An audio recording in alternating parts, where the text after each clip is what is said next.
An invisible clock ticking. I am 47 years old and have had numerous paranormal experiences throughout my life, some very odd, others quite intense.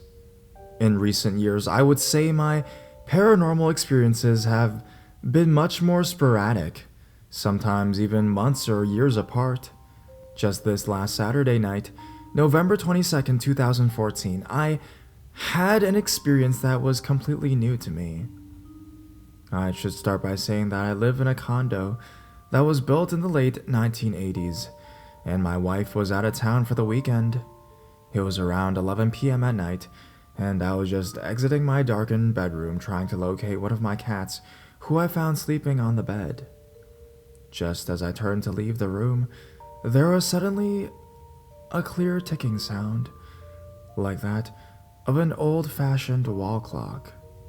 It was distinct and began to quickly increase in volume. I wasn't alarmed, more surprised, as it took me a moment to remember that there was no such clock in that room, and only one modern and very quiet wall clock in my living room. The sound was coming from my right, towards a corner of my room where there's a walk-in closet. Walking over to this door, the sound stopped. I opened the door and reached in to turn on the light. Instantly, I felt the air was charged with electricity, but it was also unusually cold. Once the light was on, I felt the sensation of a presence right next there with me. There was an intense emotional reaction that seemed to grip me. I felt tears in my eyes and a feeling of adrenaline that sometimes comes when experiencing something unknown. The central feeling was one of very intense and focused emotion, as if a spirit was imparting this directly into my consciousness. My mother died nearly 7 years ago, and I felt that this presence was hers. I spoke out. "I think this is you, Mom. Thank you for visiting me," or words to that effect, and the feeling and the charged atmosphere slowly dissipated. Having thought about this for a couple days, I believe the alarm ticking was used to get my attention instead of a voice, because a voice in a darkened room might have been considered too alarming by the spirit. Earlier in the evening, I had come across an old family photo, probably taken in 1975, and I had placed it in front of a framed photo of my now deceased mom and dad in a photo taken in 2002 or so. In the photo, my mom is holding my sister's infant son Robert. Maybe the ticking was also a way of expressing the passage of time from the old family photo to my mom holding her grandson. I have to say, this experience has given me a great inner peace. It has also validated in my mind an experience I had a few months after my mother's death, when she came to me in a dream that was clearly to me not a normal dream. The dream was immensely vivid, and I could sense touch, and also my mom and I hugged. It was her coming to say farewell. This clock really suggests to me that my mom does check in on me once in a while. I know others have written about phantom clocks ticking on this site, and I am curious if anyone else has had this occur with specifics that are similar to mine. The ticking itself lasted no more than 10 seconds. I have never heard anything remotely like it in my condo before, or so far since. There are no rodents in the building. It isn't the water pipes settling or anything like that. It remains a curious and, for me, a very moving experience.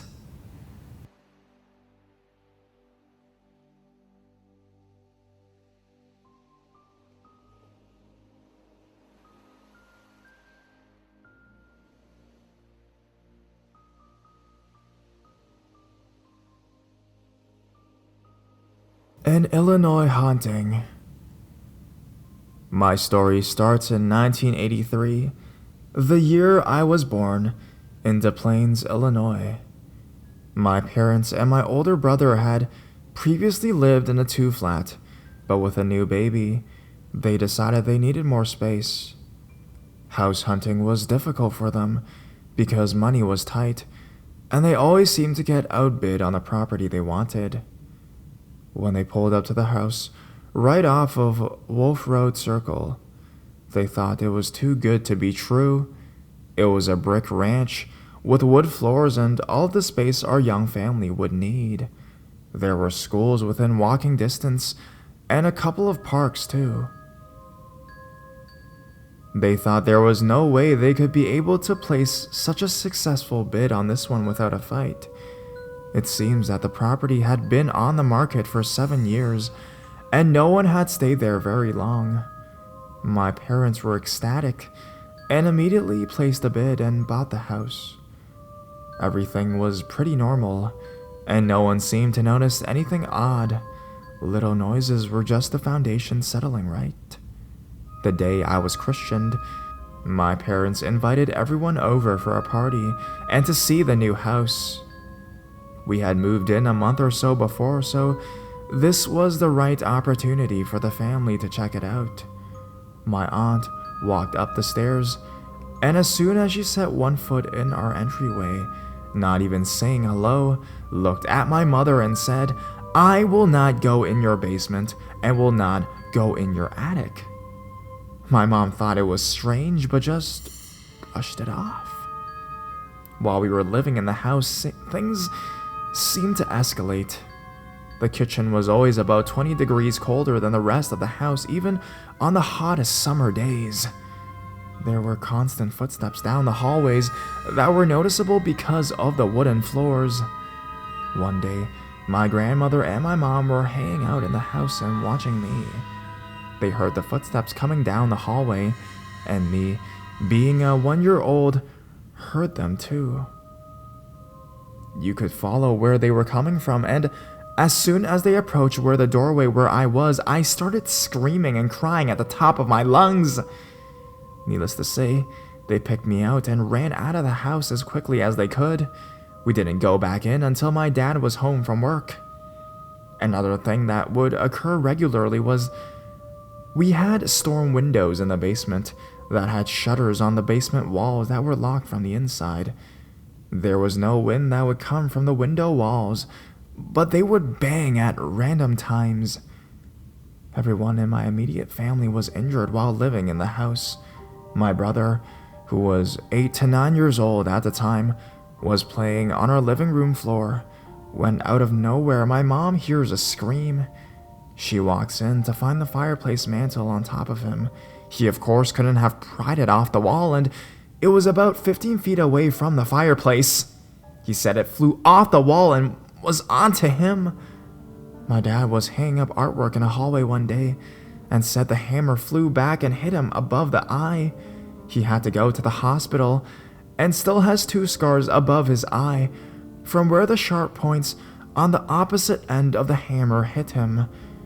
My mom has also seen an unseen force push her off the deck, and she broke her wrist.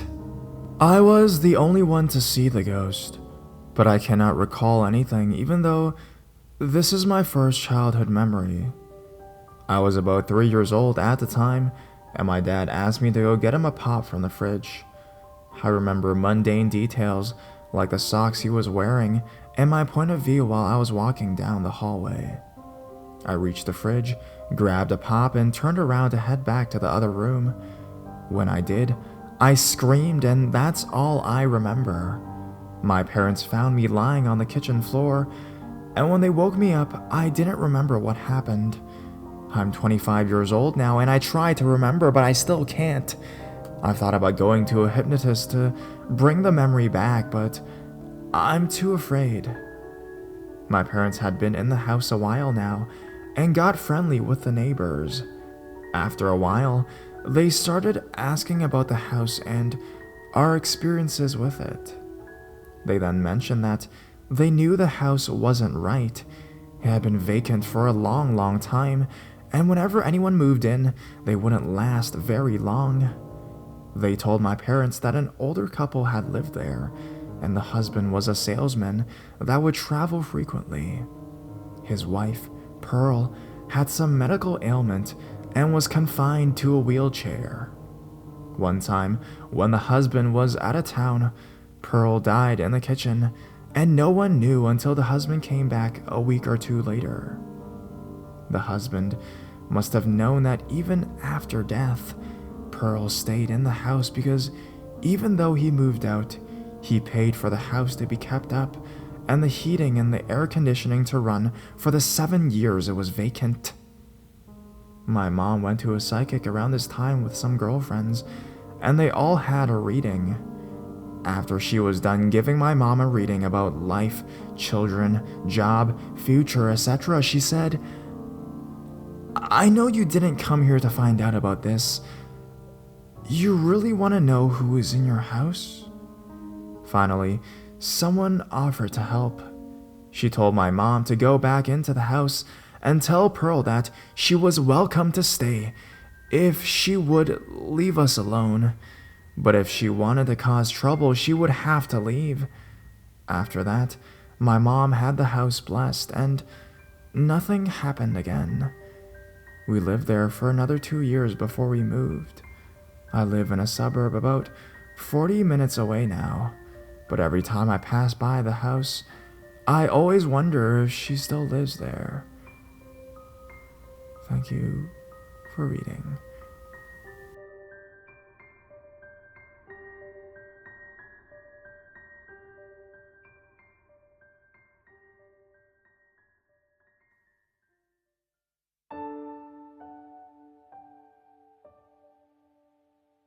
A dear friend.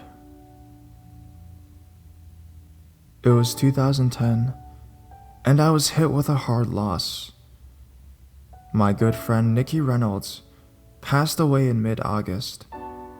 I was absolutely crushed, and it took me until now to accept it. This was my first time experiencing death. I've had relatives pass away that I hardly knew, but she was my best friend. I refused to believe it at first. My mother gave me her obituary and I threw it away. I couldn't handle it at the time. I started having really bad nightmares about death, people dying like friends and family in tragic ways. Car crashes, murders, train wrecks, anything disturbing, I probably dreamed about it. This lasted every night for almost 2 weeks. These were not regular nightmares, they felt so real. I call my friends during the day and make sure they're alright. After about a week of them, I basically assumed that this would last forever until I got a visit. In this visit, in a dream, the setting was beautiful. A mystical setting almost. I was surrounded by a purple and blue mist. In this aura, I saw her. Nikki walked through the mist, right up to me. She was right in front of me, in a white dress. I said, "Nikki, why did you leave?" And she replied to me, "Stop. Everything will be okay. I'm fine. I promise." Then she faded out into the mist and I woke up. I woke up in tears because it was so real to me. After that encounter, I stopped having nightmares. There was only one other time I had an encounter, but this was physical.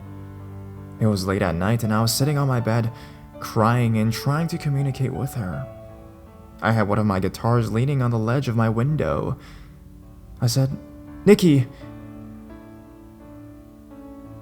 if you can hear me, please show me a sign, anything." My guitar propped itself back up from the ledge at a full 90-degree angle. It stood straight up for a good 5 seconds, then put itself leaning back on the ledge. I believe she's passed on because it's been years since I've had that encounter.